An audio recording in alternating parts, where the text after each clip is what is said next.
Well, I was involved in setting up BASAS about 25 years ago, and at that time South Asian Studies was really quite a small field within Great Britain. It was the end of the 1980s, which were not a very auspicious decade for much academic work, but perhaps particularly the more social science oriented activities. And I think at that point it was very important for us to develop networks that could then help us to expand. And I think one of the things that's been very positive in the last 25 years is just seeing very considerable numbers of postgraduate students and people coming, new people coming on stream who are doing really exciting new kinds of work.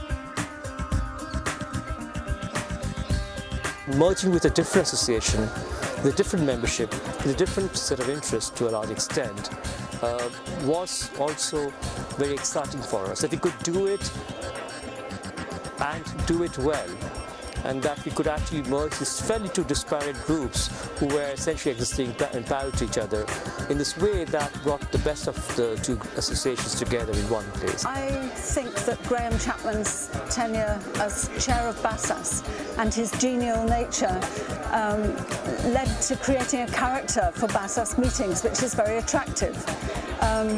Very friendly, not standing on ceremony, there to get the business done, and a huge welcome to young scholars, because some of these associations can be quite stuffy and hierarchical.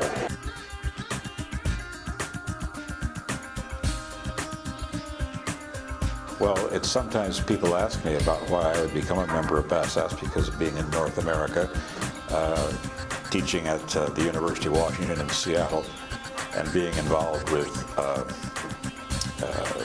South Asian affairs in the United States. But I was aware of it when it first was launched, and in those days didn't have the wherewithal to make the trip across the pond for just a short meeting, so I never came until about 10 years ago. But since that time, I've tried to come, and I've made it almost every year. I came to BASAS for the first time in Burbank, which was about 5 years ago, I think.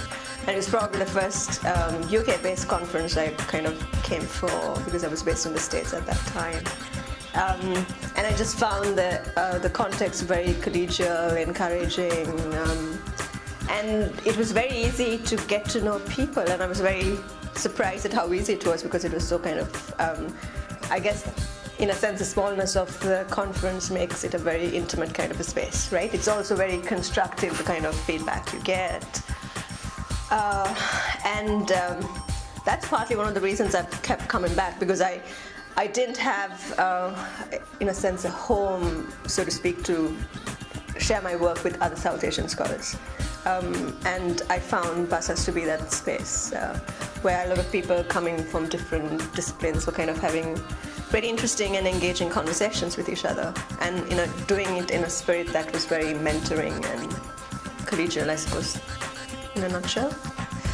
In terms of the contribution BASAS has made to my own career, as an early career researcher, I have really valued the connections that I've made at BASAS, and not just in terms of coming to the annual conferences and attending the panels, which are fascinating always. I come from an international relations background, and often the majority of the panels, sort of represent a range of disciplines, not necessarily my own, but I always learn a lot and get ideas, that I can take back and apply to my own work, which looks at non-traditional security in South Asia. But also the invaluable sort of contacts I've made through BASAS in terms of people who have given me, very useful guidance as to how to follow certain paths in my career, in terms of publishing, in terms of just applying for jobs, where to look, what kind of thinking I should be doing. And so it's been really, really invaluable in that sense.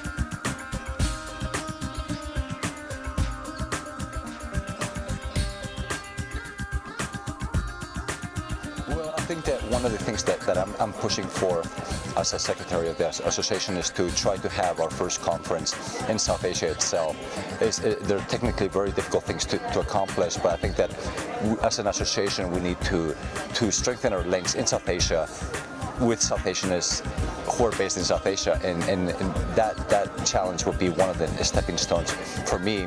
I think will be something that we can achieve, but it will require a great deal of lobbying, of trying to get resources for it, and finding the right people who actually can implement something like this. So I think that will be, for us as an association, one of the first things that I would be interested in pursuing. I think there are areas that we could be stronger in and we could raise our profile in. I mean, we've been talking about inviting members of the government to come to our events in order to find out more about what we're doing, which is increasingly important in our multicultural society, in a globalising world.